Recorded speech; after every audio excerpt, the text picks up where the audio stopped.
Hello everyone, welcome to Rupender's online classes and courses.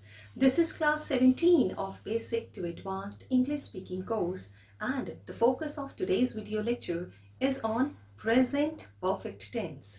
Yes, जब आपने बात करनी है कि मैं ये काम कर चुका हूँ या मैंने ये काम कर लिया है, तब आप वो सेंटेंसेस को इंग्लिश में फ्रेम कैसे करेंगे? How would you create, how would you make sentences in English?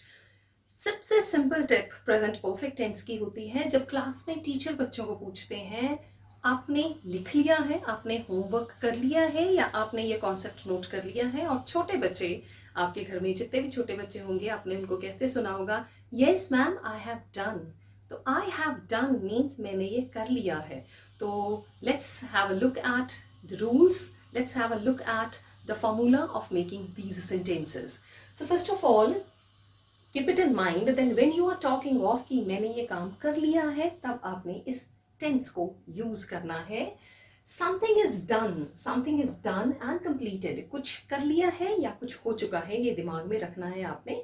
जैसे अगर आपको हिंदी पंजाबी में देखना है सेंटेंसेस कैसे होंगे, तो मैंने ये कर लिया है, उन्होंने ये कर लिया है, आपने ये कर लिया है, या मैं कर चुका हूं। तो ये हो चुका है, मैं कर चुका हूं, आप कर चुके हैं, वो कर चुके हैं, तो वहां पे प्रेजेंट परफेक्ट को यूज करेंगे हम। फॉर्मूला इसका क्या होएगा? Subject has have plus third form of verb, क्योंकि काम कंप्लीट है, and the object. So according to the subject you are going to use has and have, and for the more details how to use has and have you can refer to the lecture number 4 of 5 of this playlist, Basic to Advanced English Speaking course on YouTube. So again I have divided. I find it convenient and I got so many messages that this way of teaching is going to be very comprehensible for all the students. They're learning and they're finding this concept very easy. So I am sticking to that concept only. I usually divide and I have divided. मैंने ये board को divide किया है, मैं कर चुकी हूँ इसको divide. So I have divided the whiteboard into 3 sections. Here you have positive sentences. In this section there are negative sentences, and here you have interrogative sentences. So let's begin with the positive ones. So first sentence है पवन has decided to, क्या decide कर चुकी है पवन, उसने क्या decide किया है? पवन has decided to help the poor people. पवन ने डिसाइड किया है कि वो पुअर लोगों की, गरीब लोगों की हेल्प करेगी। मार्जिनलाइज्ड लोग हम इनको बोल सकते हैं, marginalised people who can not make their both hands meet, तो वो एक और वर्जन बेटर वर्ड हो जाएगा। सो पवन हैज डिसाइडेड, पवन ने डिसाइड कर लिया है। आगे आप सेंटेंस को रिप्लेस करके you can make your own sentences. So she has decided to help the poor, उसने गरीबों की मदद करने का निर्णय ले लिया है, उसने उनकी मदद करने का फैसला वो कर चुकी है। दोनों का meaning same. Next is Mahira has thrown her toys और play things on the floor. Mahira ने अपने टॉयज या अपने प्ले थिंग्स को फ्लोर के ऊपर फेंक दिया है या वो फेंक चुकी है। नेक्स्ट, आई हैव रिप्लाइड और रिस्पॉन्डेड, या रिप्लाइड या रिस्पॉन्डेड हर बैक पॉजिटिवली, मैंने उसको वापस बहुत ही पॉजिटिवली जवाब दे दिया है, मैं जवाब दे चुकी हूं। They have buried his mortal remains in his hometown. अब दे ज्यादा हैं यहाँ पे, अगर मुझे दोबारा से आपको एक रिवीजन देनी है तो हम सिंगुलर के साथ हैज यूज करेंगे, आई, यू, एंड प्लूरल के साथ हम यूज करेंगे have. Fine. So they have buried his mortal remains in his hometown. Mortal remains कहते हैं corpse को या dead body को। तो mortal हम नाशवान है, mortal का मतलब नाशवान, and remains जो हमारी बॉडी के remains, अब एनर्जी निकल गई जब बीच में से, तो that is mortal remains. So they have, उन्होंने क्या किया है, वो क्या कर चुके हैं? They have buried his mortal remains in his hometown. उसके जो उसका इंसेस्ट्रल प्लेस थी, जो उसका घर था, जो उसका होम टाउन था, जहाँ पे वो पला बड़ा है, पैदा हुआ है, वहाँ पे उन्होंने उसके मॉर्टल रिमेन्स को दफना दिया है, दबा दिया है। His relatives have borrowed money from him. His relatives, उसके रिश्तेदारों ने क्या किया? ज्यादा आ गए यहाँ पे, his relatives have इसलिए ये हेल्पिंग वर्ब लगा क्योंकि ज़्यादा की बात हो रही है। बोरोड मनी फ्रॉम हिम, उसके रिश्तेदारों ने उससे पैसा उधार लिया है, वो उधार ले चुके हैं। अगर हम नॉर्मल कहें his relatives borrow money from him, वो रूटीन हो जाएगी ये, क्योंकि उसके रिश्तेदार उससे अक्सर पैसे उधार लेते हैं, लेकिन यहाँ पे वो ले चुके हैं की बात हो रही है।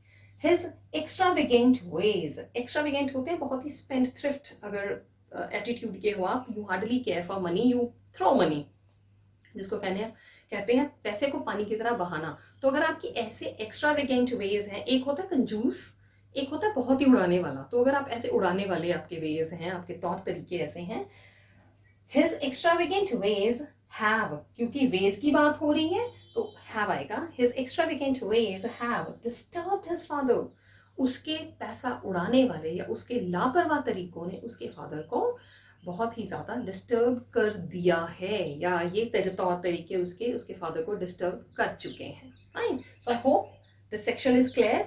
आपने ध्यान रखना है जब पॉजिटिवली आपने बात करनी है कि ये काम हो चुका है या मैंने ये कर लिया है, then you are going to use present perfect tense. अगर आपका सब्जेक्ट सिंगुलर है आप हैज यूज करोगे, और अगर प्लूरल है या आई और यू की बात हो रही है तो हैव यूज करना है। Now let's start with the negative sentences. So first sentence is Lalit has not given up. Lalit ने गिव अप नहीं किया है, ललित ने ये उम्मीद नहीं छोड़ी है या उसने ये काम करना नहीं छोड़ा है। किसी चीज़ को, किसी लत को छोड़ने के लिए भी हम गिव अप वर्ड बोलते हैं। अगर आपने वैसे ही हौसला अपना खो दिया है तभी हम ये बात कर सकते हैं, he has given up his courage.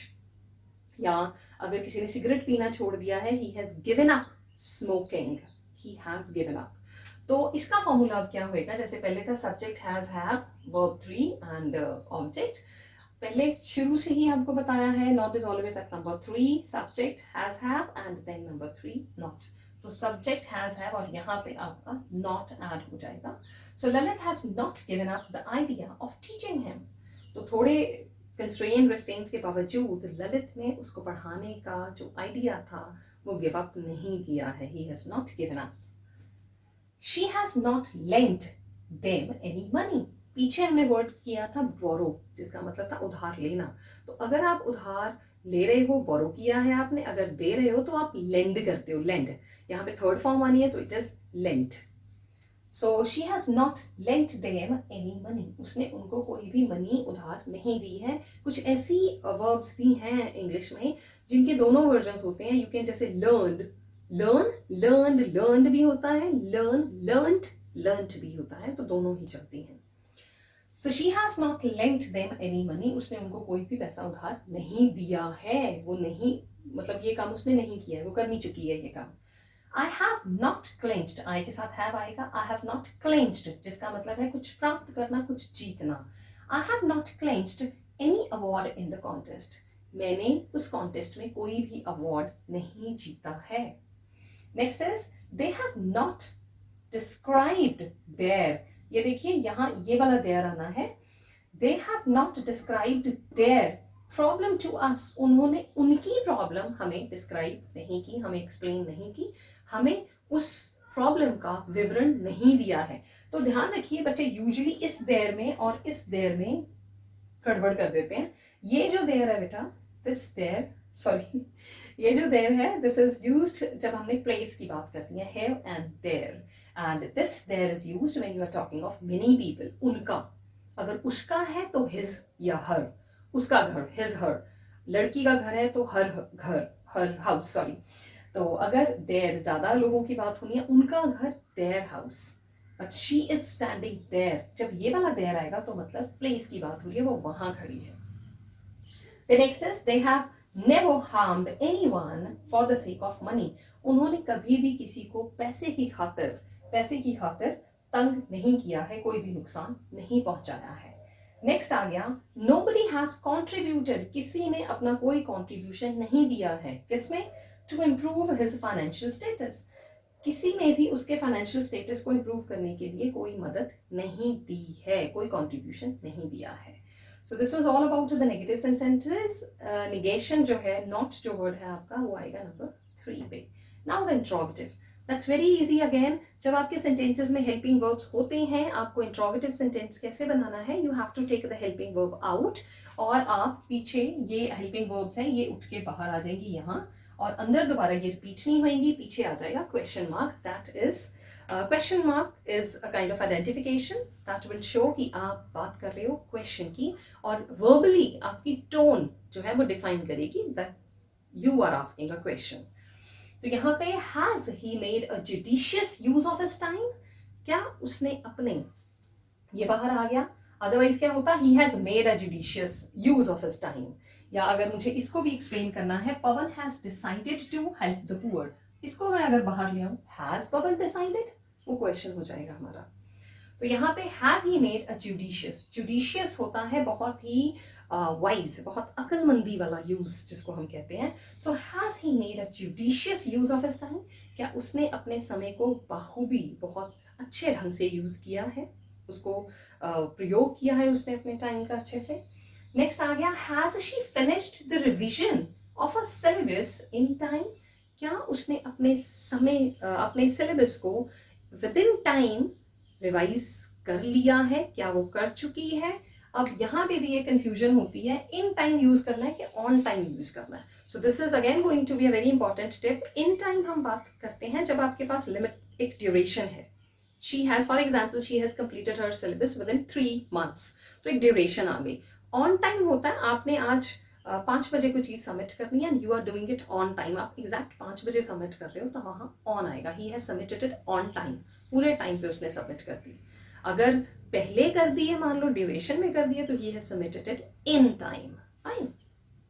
Next, have I not helped you, तो यहाँ पे ये नहीं है कि आप नॉट नहीं यूज कर सकते, कई सेंटेंसेस में हो सकता है ऐसा, क्या मैंने आपकी मदद नहीं की, तो ऐसे सेंटेंसेस में क्या करोगे, नॉट फिर भी नंबर 3 पे रहेगा, 1 2 3, क्योंकि प्लेस तो इनकी चेंज हुई है, सब्जेक्ट हेल्पिंग वर्ब नॉट, तो हेल्पिंग वर्ब बाहर आ गया, नॉट वहीं रहेगा। Have I not helped you always with sincerity, क्या मैंने आपको सिंसेरिटी के साथ हेल्प नहीं किया हमेशा ही। नेक्स्ट आ गया, have they recited Holi hymns, Holi hymns होते हैं भजन कीर्तन, होली सॉन्ग्स, किसी भी देवी देवता की आदर सत्कार में अगर आप कुछ पाठ भजन कर रहे हैं, गा रहे हैं, तो that is called reciting. Have they recited holy hymns in chorus? In chorus, chorus सबको पता है, जब मिलके गाते हैं तो उसको chorus बोलते हैं। In honor of God, भगवान के सत्कार में, भगवान के ऑनर में। Have they doubted their intentions? क्या उन्होंने उनकी intentions, उनकी भावनाओं को डाउट किया है, उस पर शक किया है। Hasn't Manmeet scored brilliantly in her exams? क्या मनमीत ने अपने एग्जाम्स में बहुत ब्रिलियंटली स्कोर नहीं किया है? Yes, of course. Manmeet has definitely scored brilliantly in her final exams, and the result is now she is going to choose the field of her own choice. So ये आपकी एक conversation बन सकती है इस sentence को आगे लेके. So this was all, and let's have a look once again at the vocabulary words that I have included in today's lecture. So first of all, decided, that's a simple word. You all know इसका मतलब है फैसला लेना. फिर आ गया thrown, फेंकना. Playthings, toys का एक better word है, अगर आप खेलने वाली चीजें उनको आप toys की बजाय playthings बोल सकते हैं. Replied की बजाय responded, another word हो गया. एक answer करना भी, I have answered her, I have replied her, I have responded her. फिर आ गया buried, दफनाना, mortal remains, dead body को बोलते हैं. borrowed होता है उधार लेना. extravagant हो गए बहुत ही spendthrift वाले, लापरवाह. disturbed, everybody knows disturb करना, आप mentally भी किसी को disturb कर सकते हो, आप किसी को otherwise किसी की peace of mind, किसी को जाके life भी disturb, physically भी disturb कर सकते हो, किसी को मार पीट भी सकते हो. so given up, छोड़ देना होता है. lent होता है उधार देना. clenched is to win something, कुछ जीतना. describe होता है किसी को कुछ explain करना. इस देयर और इस देयर का डिफरेंस बताया है मैंने. यहाँ उनकी प्रॉब्लम की बात हो रही है तो ये वाला देयर आएगा, ये देयर नहीं आएगा. फिर they have never harmed, harm होता है नुकसान पहुंचाना किसी को. कॉन्ट्रीब्यूटेड, किसी नोबल कॉज के लिए योगदान देना. फाइनेंशियल स्टेटस होता है बेटा आपका मॉनेटरी स्टेटस की, आप कहाँ बिलोंग कर, किस कैटेगरी को बिलोंग कर रहे हो। तो आपका फाइनेंशियल स्टेटस, मान लो आपको 2 लाख रुपए की जरूरत है, तो किसी ने कंट्रीब्यूट करके दे दिया आपको, has somebody improved your financial status और नॉट। फिर आ गया जुडिशियस, जिसको हम वाइज कह सकते हैं। Then again there is word finished, खत्म करना, कुछ कंप्लीट करना। सिंसेरिटी होती है with all your you can say responsibility. अगर आप किसी चीज को दिल से कर रहे हो, आप सिंसेरिटी के साथ उस काम को कर रहे हो, ऑनेस्टी के साथ करते हो। रिसाइटेड होता है कुछ गाना, होली हिम्स होती हैं पवित्र सॉन्ग या भजन कीर्तन। देन कोरस मिलके, ऑनर होता है किसी की आदर, किसी के सत्कार में कुछ गाना। Then is doubt, to doubt is किसी पे संदेह करना, किसी पे शक करना। इंटेंशंस होती हैं आपकी हिडन फीलिंग्स, आपकी भावनाएं कि ये काम करने के पीछे आपकी मंशा क्या है। Then next is brilliantly, which again means brilliant means bright, intelligent। तो brilliantly बहुत अच्छे तरीके से, बहुत ही बेहतर intelligent तरीके से कोई काम करना। So that is all for today. That was all about class 17. That was based on present perfect tense. And if you're new to the channel, don't forget to subscribe to the channel and press the bell icon so that you're notified whenever I upload a lecture on my YouTube channel. So till I upload the next video lecture, stay safe and stay healthy. Thank you.